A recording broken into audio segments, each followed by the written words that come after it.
Hello, I'm Jonathan from the YMCA. Thank you for joining us today.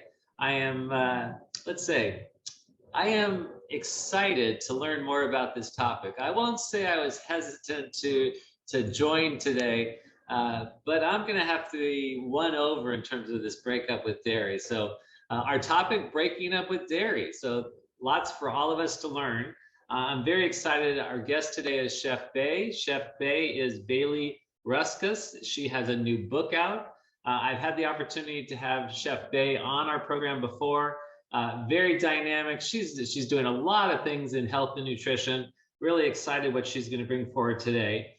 Chef Bay's background is she is a seasoned chef, holistic nutrition health coach, trained at Le Cordon Bleu in San Francisco, offers online cooking classes, has a book out there just recently, #1 Amazon bestseller, Cook, Heal, Go Vegan. Chef Bay, welcome. Thank you so much for having me. How are you? I am great. It's wonderful to see you. Since we last connected, you've been doing a lot of different things. Do you want to give us just kind of a snapshot? I just gave high level. Yeah. But share with us what's going on and really what your intention is for the things that you're doing. Yes, like you said, we wrote our first cookbook last year, well, in 2020, but it launched last year. We went on a full book tour, which was like so amazing. And we've got our book right here. This is what it looks like. Cook, Heal, Go Vegan. We did like all the food photography in it.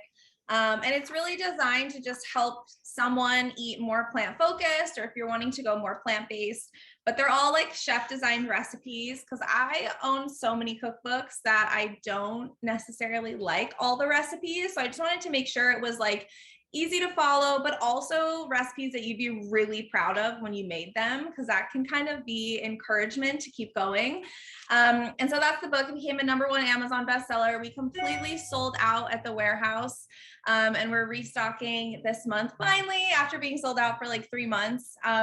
So yeah, I'm super excited about that. I also have a podcast called The Plant Remedy, and we are able, it's just been so amazing. We've interviewed some of the top leading nutritionists and doctors, environmentalists, and it's just been such a learning experience for me to be able to talk to all these people and to just like up level my own knowledge about nutrition in this way, from literally learning from the top of the top tier experts. So that's been really fun. And of course, as always, we have our online membership where we teach our members all sorts of fun things, like meal prep. We did a detox class last month. So yeah, we're busy over here, but having so much fun.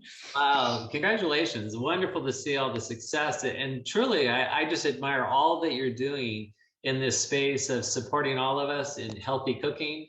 And how to do that simply. I'm a big fan of simple things. Yeah. So let's launch in. Breaking up with dairy. I've always felt dairy has had a bad rap, but I will give you an opportunity to present your case. What's the issue with dairy? How much time do we have? No, I'm just kidding. So I'll say a little bit about my background first, so it doesn't just seem like I've always been against it. Since I'm a classically French trained chef and I have a Polish background, my grandfather was a chef, like I was a dairy fanatic, like Gruyere cheese, brie cheese, like I was all about the lifestyle. And it was something that I never thought I would ever be able to give up, nor did I think that I would have enough like oomph or enough like backing or fire to give it up. But I also have endometriosis and have dealt with a lot of health struggles. So it's had me really look at my lifestyle in a way that I never really wanted to. Like I had to get really uncomfortable with my lifestyle. And through that, and through my podcast and through my nutrition certifications, I've learned so many uncomfortable truths about dairy. And also through working with my own clients and helping them get off of dairy, the results and just like the transformations that I have seen has been incredible. And I know the first thing that most people say is like, well, I could never give up cheese, but it's also addicting, right? So cheese is addicting to our brains. We get released dopamine when we eat cheese. So you actually have to like go through like a detox process to get rid of cheese out of your system. So then you just like don't crave it anymore. Cheese is also the single largest source of saturated fat in Western diets. And so when you look at saturated fat, what you think about is heart disease, which is also the #1 killer of people in Western countries. When COVID was at its peak, there were like about 3,200 people dying per day. That's what's happening with heart disease every single day, every single year. And that number is just growing and growing, growing. And like, it's a pandemic in itself. The heart disease is just like, it's just crazy, right? And then that doesn't even talk about like diabetes and Alzheimer's and obesity and all these other things that people are dealing with. And people just shouldn't be suffering as much as they are. And there's like simple things that you can do, like giving up dairy, to just like drastically decrease your risk of getting heart disease. Some other things that when you eat dairy all the time, you're at higher risk of are ovarian cancer, breast cancer, prostate cancer is a huge one, as well as diabetes, Alzheimer's, and then for women like me, endometriosis and PCOS. And that's like a long list of things just to have that like scrumptious cheese on your plate. So that's why I kind of decided that I was going to create dairy-free alternatives, because we love the flavor of cheese. We love the sour cream. We love all those things because they bring this like creamy essence to our meals. And just because we're giving up dairy doesn't mean that we have to get rid of those. Well, you're presenting a strong case, so I'm opening to the concept. Most of the things I was aware of on some level in terms of heart disease and whatnot, but you have really elaborated and shown a light on a variety of chronic illnesses and disease that many of us may not have been aware of. The interesting thing is I didn't realize the dopamine effect and just that draw or allure to want to have cheese, and so that's a fascinating aspect. Yeah, I mean, that's why when you're eating a cheese board and you're like, ooh, like, I think I need more. Is this enough cheese? Wait, why are these cheese portions so small? Like it's kind of like you need that extra. A crazy fact too is that 75% of all like people, all human beings, are lactose intolerant. And the crazy part about that is a lot of people don't really realize, and people go through their life having all of these uncomfortable symptoms like bloating and indigestion and acne, and their body odor smells. And all of these can be a reaction to not being able to digest dairy. But dairy isn't everything. Like when you give up dairy, you realize that there's milk powder in everything. Like there's milk powder in Pringles. And you're like, why is there milk powder in here? And so you kind of realize that it's hard to get out of, and you have to start kind of like diligently going through labels. And so it's kind of like a process to realize how much dairy is kind of like infiltrated in everything we eat. And then the other part of that is also advertisements. The dairy industry spent $550 million last year just on advertisements, and most of that was directed towards parents and children. And so if dairy was really that great for you, or if it was just this obvious choice, or it was really something we needed, they wouldn't really be needing to spend that much money on advertisements to like convince us that we need it. So wow, that is fascinating. Just all of that, the draw and how we're kind of brought along this particular path. I do appreciate this being an opportunity to reset, to relook at how we go about our diet and how we go about the food that we choose for our meals. So where are you going to take us? How are we going to break up with dairy? Yeah, so it starts with just like one thing at a time. So you find, like, I think the easiest thing would be to switch out your milk. So there's so many plant-based options for milk. So switch out your milk. The thing to look for in a plant-based milk is minimal ingredients. There's a lot of plant-based milks that have high processed things like canola oil and sugar and that kind of stuff. So you really want to look for minimal ingredients that you can pronounce, which I always say, like, you should be able to pronounce the ingredients that are in your, unless it's like a whole food that you can't pronounce, but you should be able to pronounce the ingredients. And then just start there. Start with your milk, and then maybe go for your coffee creamer, because that's like a huge source of sugar for people, a huge source of dairy, because everyone has coffee creamer in their coffee every single day. So the next step would be coffee creamer. And then you kind of just go down the line from there. Usually the last thing is cheese. And there's some really great plant-based cheeses out there. You can also make your own, which is really nice. And the recipe I'm going to demo is a vegan sour cream, which also can be used as like a heavy cream alternative as well. And it's nut-free and dairy-free. So excellent information. I hadn't even thought about the creamer, although that's a no-brainer. Yeah. What would be the best substitute for creamer? Just for my need, because cream is in my cup of coffee every morning. Yeah, well, I have this recipe in my cookbook. It's like a cashew hemp milk. So it's a really good base. And the thing, let's see if I can find it. The thing about a lot of like nut milk alternatives is you have to strain them through a nut milk bag, which is just so annoying to me. And so I made sure that this recipe, you don't have to strain through a nut milk bag. So this is the recipe. And it's naturally sweetened with dates, but you can just add, for a coffee creamer, you can just add a little bit less water so that it's a little bit thicker. And then you can like make it flavored however you want. You can add vanilla extract, you can add cinnamon, you can add a little bit like more sweetener if you want to add like a touch of maple syrup just to get that like extra sweetness. So it's a really nice, healthy way to get that creamer and kind of get that satisfaction. And fun fact about cashews, they're actually a natural antidepressant and anti-anxiety. So I always say they're like nature's Prozac. So handful of cashews every day is actually great for your mental health and your brain health. Wow, that's a good pickup. I appreciate that. Yeah. So I love how you're weaving in how we can get some of the taste that we yearn for with dairy. As you talk about maple syrup and things like that, that might be, a healthier option. Exactly.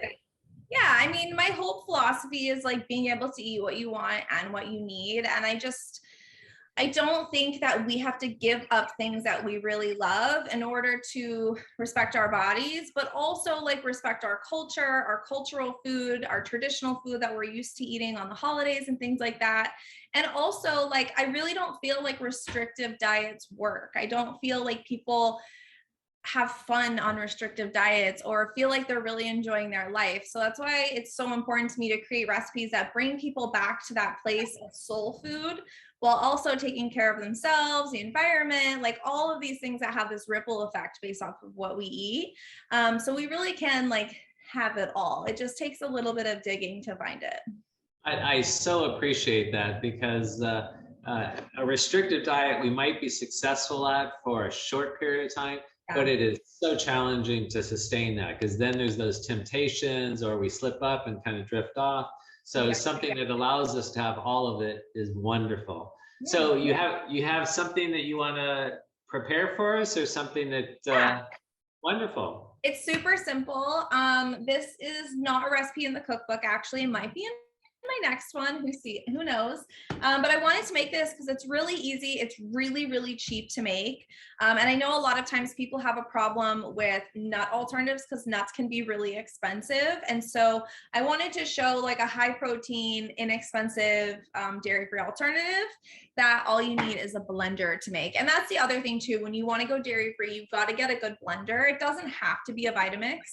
But it's good to get a good blender because then you can make all the cheeses, you can make the sauces, and they're so easy to throw together that it really pays for itself in no time. When you say a good blender, what's the tip to look for a good blender? The best blender out there is a Vitamix. Okay. The best of the best. And you can find refurbished Vitamixes on Amazon or on Vitamix's website for like $200 off. Another really good time to buy appliances is Mother's Day. They have better sales than they do on Black Friday. I've gotten like my juicer for $200 off on Mother's Day. You can get Vitamixes for super inexpensive. So the key is to really just like wait and buy it when you can find a good deal. Great. And the quality is essential because that supports you in continuing to cook this way. Exactly. And it's an investment, but also Vitamix is such a great company. I don't work for them or I'm not getting paid to say this, but like, for instance, my Vitamix broke and they sent me a new one, no questions asked. And I just sent the old one. Like they are so great. They know that people are like, investing in these machines and they last forever. Like as a chef, I've worked in kitchens that have had Vitamixes for 10 years and they're using them all day, every day. So it's really just a great investment that you'll have forever. Oops. Are you there? Okay. I am. I don't know if I froze or you froze, but I think everything froze. Well, we're back for now. I know there's some weather with the heat, so we'll capture the opportunity we have currently. Perfect. All right, so let's make it. You ready? Yes. Okay, so this is super simple. All we're going to do, I'm going to kind of move this down. All we're going to do is throw in 1 whole block of firm tofu, which is like protein packed. We always want to make sure we're getting organic tofu just to avoid glyphosate and other pesticides. But organic tofu is super cheap, under $2 for a whole block. So it's like a really great alternative. And then I'm gonna move this up just a little bit. The next thing we're gonna add is just a splash of white wine vinegar. This is gonna give that little bit of tartness. And then I'm gonna kind of like even out my acidity with lemon. So I'm gonna add a whole lemon in here, and I'm actually using a Meyer lemon in San Diego. Meyer lemons are popping off right now. They're so good. And Meyer lemons are a little sweeter and they have more juice in them. So I always like to use them whenever I can find them. Thank you. And then I'm going to use nutritional yeast. Nutritional yeast is a seasoning that kind of has like a cheesy flavor.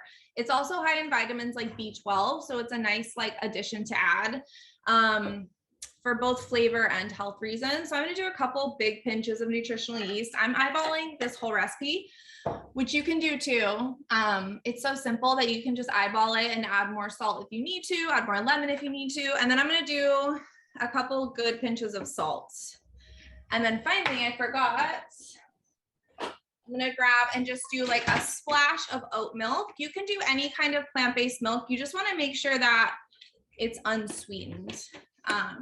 And I did oat to just keep this nut-free. So I'm going to throw this on, and then I'm just going to blend it until it's smooth.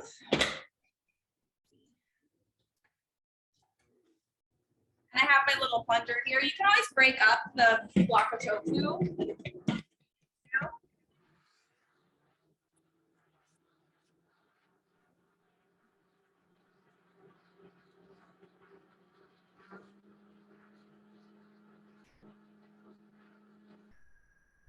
We haven't figured out how to do a taste test with this. We'll have to rely on Bay to bring that to us. All right, and that's it. So I'll show you the texture as I pour it out. It's super creamy, and it's like the perfect consistency. And it's just perfect for, like I said, like a heavy cream replacement. It's perfect for sour cream. It's just nice to add to like soups if you want to make it creamy, or like a pasta sauce, like a pesto. And it's super, super high in protein. So you kind of get a win-win with that. Wow, I love that. I made notes. What I also appreciated is your method is, as you said, eyeballing it, so it's not having to be such precise, which is great. That works well for me as well. Sounds wonderful. Thank you. Thanks. Yeah, super easy. Like that took 2 minutes, so it's just such an easy thing to do for a meal prep, or if you on the fly if you need something. I also like that it's very, I mean, cost-wise, it's pennies. It's very very reasonable and something that we could do easily. So very well done, Day. I appreciate that. Thanks, so thanks. While I have you, can you tell us a little bit about, I know when you and I were talking earlier, you were talking about at this point in time, there's so much misinformation about nutrition and diet and meals. And there's things like the keto diet that's getting attention. So what can you tell us to kind of, come through some of the sea of information that's out there? What's most important? I think the most important thing to think about is your longevity. So a lot of times we go into these quick diets or these fad diets, right? Like the keto diet is essentially just Atkins with a new wrapping paper on it. And we're really looking at longevity. Like, is this going to be the healthiest thing that I can do for myself in 10 years? Is my future self going to thank me for this? Or is this just something that I'm going to do temporarily to temporarily lose weight? Or am I doing it for more materialistic outside reasons, right? Like, are we doing it for how we feel, our longevity, or are we doing something just because we want a quick fix to lose weight? And I see the keto diet and I just see so much harm that's being caused with the keto diet. And of course, it does work for a quick weight loss because we are getting rid of processed foods. We are getting rid of certain things that are causing people to be unhealthy. But when you do the ketogenic diet for a long time, you're causing so much strain on your heart, and it's just like aging your organs and your heart so much quicker than you need to. So sometimes the quickest fix isn't always the best. And I interview a lot of doctors on my podcast who go like in depth into this. And Michael Greger said it really well. He's like, people love to make money on quick fixes. And if you look back on the diet industry and just like all the different books and all these different plans, they're all based on quick fixes other than longevity. And that's what I'm really personally in my personal life, that's what I'm going for, is longevity, to be the healthiest person I can be for as long as I can be.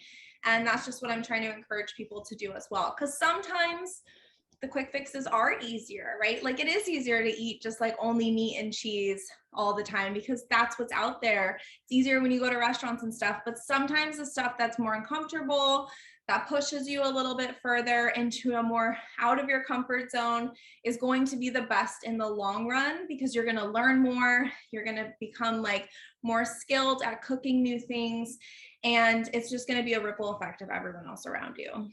Excellent point. Hopefully the long body, we take care of our body to get to that long body. So I appreciate that lens at how we look at our meals and whatnot. Anything else you want to share related to the resources on your website that might be supportive for us? Yeah, absolutely. So I'm hosting a masterclass on the 23rd. It's called Self-Love and Meal Plans. So it's all around self-love. We're making like a great indulgent meal of risotto and truffles, which I'm so excited about. And I'm also going over my like meal prep plan that I do with all, or my meal plan that I do with all of my one-on-one clients. And it's like this comprehensive way of meal planning that works for anyone, no matter how many kids you have. If you're single, if you're super busy, like no matter, it works for everyone. And I heard this quote yesterday that just rings like so true for it. It's your success isn't measured by the height of your goals, but it's measured by, by your systems. So like, it's all about the systems and not as much around your health goals. So the class is all around like creating a great system so that you can feel super confident and supported on a day-to-day basis outside of classes like this one. Wonderful. I will now reveal that, and I didn't say this earlier, that I did not know, but I had what I thought was macaroni and cheese. And it was something that you had prepared for a friend of mine. And I believe it was cauliflower and noodles. And I did not know it was macaroni and cheese. And I was gobbling it up. And like, oh my gosh, it was probably this one. Wait. Oh my gosh, it was delicious. Yes. Yep. Yep. Yeah. And I would plow through a bowl of that easily. It's Chef so Faye, thank you. Thank you so much for being with us. I will say that we'll have an opportunity to do a live cooking class as we get to the spring. So that'll come up shortly, and we'll get information out so people can be a part of that as well. But Chef Faye, always a pleasure. Thank you so much for what you're offering. I appreciate you and what you guys do. So until we meet again, everybody, please be well. Thank you very much. Thanks.